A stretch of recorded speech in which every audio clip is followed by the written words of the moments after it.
இப்படி பெண் வேஷம் போடுற பராக்கிரமசாலிக்கு முடிச்சுட்ட போகிறாங்களாம். நன்றாக சூட்டட்டும். எல்லாம் நாம் எதிர்பார்த்தபடி தான் நடக்குது. இந்த மாதிரி சோழ நாட்டிலே ஒரு குழப்பம் ஏற்படுவது நம்ம நோக்கத்துக்கு ரொம்ப சரி. எது நேர்ந்தாலும் என்ன நடந்தாலும் நன்மை. யாரும் சந்தேகப்பட மாட்டாங்க இல்லையா? இடும்பன்காரி மிக முக்கியமான செய்தி கொண்டு வந்திருக்கிறீர். ஆனால் இதெல்லாம் எப்படி தெரிஞ்சுக்கிட்டீங்க அப்படின்னு கேட்டான். எப்படி சந்தர்ப்பம் கிடச்சிது? நடுராத்திரியில் அவர்கள் சபை கூடிய போது வேறு யாரும் அருகில் வராதபடி பார்த்து கொள்ள சொல்லி என்னை காவலுக்கு அமர்த்தியிருந்தார்கள்.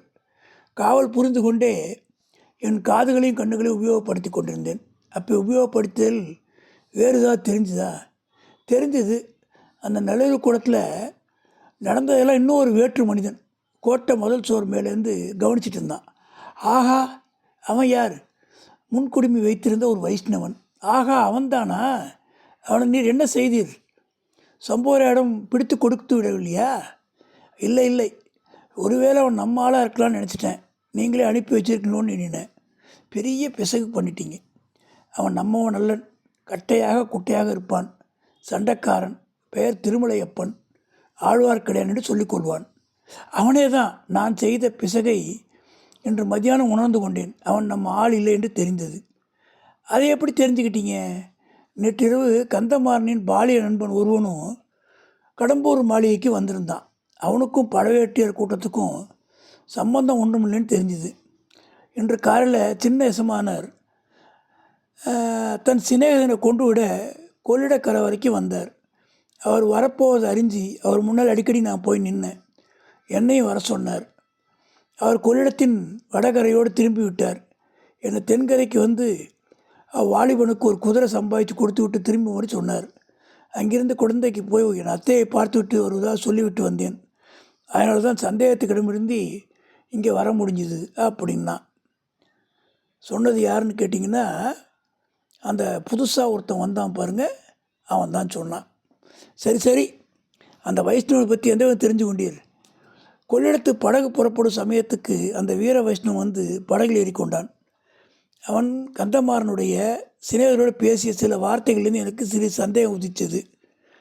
அவனும் நம்ம சார்ந்தவனும் என்று மேலும் கொள்ளிடத்தின் தெற்கரையில் உள்ள அவன் எனக்காக காத்து கொண்டிருந்ததாக தோன்றியது.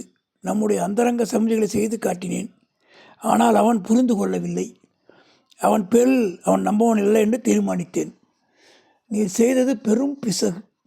முன்பு தெரியாதவர்களிடம் நம் சமிஞ்சையை வந்து செஞ்சு காட்டக்கூடாது. என்ன நண்பர்களே, இதை கேளுங்க. நம்முடைய காரியம் காஞ்சிபுரத்தில் இருக்குது, இலங்கையிலையும் இருக்குது.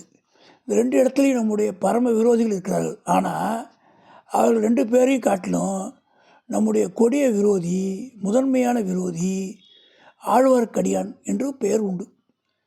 அவன் வந்து திருமலை அப்பன்னு சொல்லி திரிவான். அவன் நம்மையும் நம் நோக்கத்தை அடியோடு நாசம் செய்யக்கூடியவன். நமக்கெல்லாம் இணையில்லாத தலைவியாக உள்ள தேவியை அவன் கொண்டு போக பார்க்குறான். அடுத்தபடியாக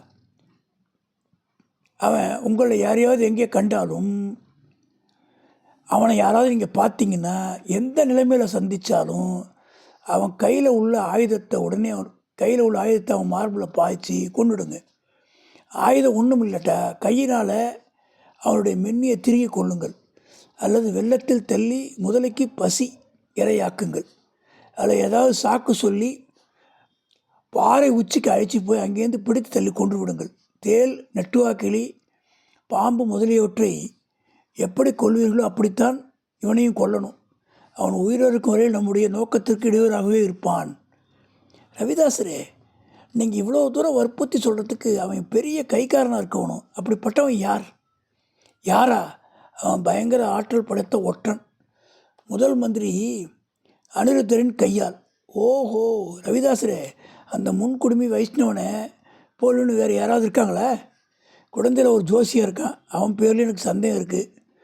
வருகிற போர்களுக்கெல்லாம் ஜோசியம் சொல்வது போல சொல்லி வாயை பிடுங்கி பல விஷயங்களை தெரிந்து கொள்கிறான். அவருடன் நீங்கள் யாரும் போகவே கூடாது. போனால் எப்படி நிச்சயமாக ஏமாந்து போவீர்கள். இவற்றையெல்லாம் மரத்திலிருந்து கேட்டுக்கொண்டிருந்த ஆழ்வார்க்கடியானுக்கு மெய் நடுங்கியது. உடம்பெல்லாம் வியர்த்தது. அந்த மரத்தடியிலிருந்து உயிரோடு தப்பிச்சு போக வேண்டுமே என்ற சந்தேகம் அவனுக்கு உண்டாச்சு. போதும் போதாத்துக்கு அந்த சமயம் பார்த்து அவனுக்கு தும்மல் வந்தது. எவ்வளவோ அடக்கிக் கொள்ள பார்த்தும் முடியவில்லை. துணியில் வாயை அறுத்துக்கொண்டு நச்சென்று தும்மினான். அந்த சமயம் மேலே காற்று நின்றிருந்தது. காட்டு மரங்களின் மரமரச் சத்தமும் நின்று போயிருந்தது. ஆகையால் திருமலை அப்பனுடைய அடங்கிய தும்மல் சத்தம் பக்கத்தில் பேசிக்கிட்டு இருந்தவங்க சதிகாரர்களுக்கு டக்குன்னு கேட்டுடுச்சு. இவனுடைய தும்மல் மற்றவங்க ஈஸியாக காதில் விழுற மாதிரி இருந்துச்சு. அந்த மருதமரத்துக்கு பின்னால் ஏதோ சத்தம் கேட்குறது. சுளுத்தை கொண்டு போய் என்னென்னு பார் என்றான் ரவிதாசன். சுளுத்துனா ஒரு சின்ன வெறி விளக்கு.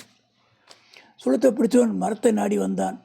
அவன் அருகில் வர வர வெளிச்சம் அதிகமாகிட்டு வந்துச்சு. இதோ மரத்தின் முடுக்கில் அவன் திரும்ப போகிறான்.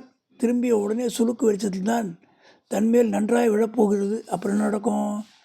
தப்பி பிழைத்தால் புனர்ஜென்மம் தான் அப்படின்னு திருமலை நினச்சான். திருமலை அப்பனுடைய மார்பில் படபடவென்று அடித்து கொண்டது. தப்போதற்கு வழி உண்டா என்று சுற்றுமுற்றும் பார்த்தான். வழி தெரியவில்லை. அண்ணாந்து பார்த்தான். அங்கே மரத்திலேருந்து பிரிந்து சென்ற மரக்கிளையில் ஒரு ராட்சச ஒவ்வால் தலைகீழாக தொங்கிட்டு தவம் செஞ்சுட்டு இருந்தது. உடனே ஒரு யோசனை தோடிச்சு. சட்டென்னு கைகளை உயர நீட்டி அந்த ஒவ்வாலை பிடிச்சி கையில் ஆயுதமாக வச்சுக்கிட்டான். சுளுத்துக்காரன் மரத்தை தாண்டி வந்ததும் வௌவால் அவன் முகத்தில் ஈச்சி எறிஞ்சான். சுளுத்து கீழே விழுந்து வெளிச்சம் மங்கியது. வௌவாலின் இறக்கையால் முகத்தில் அடிப்பட்டவன் என்ன உளறினான். பலர் ஓடிவரும் சத்தம் கேட்டது. ஆடியார்க்கடியான் ஓட்டம் பிடித்தான். அடுத்த கணம் அடர்ந்த காட்டுக்குள் புகுந்து மறைந்தான்.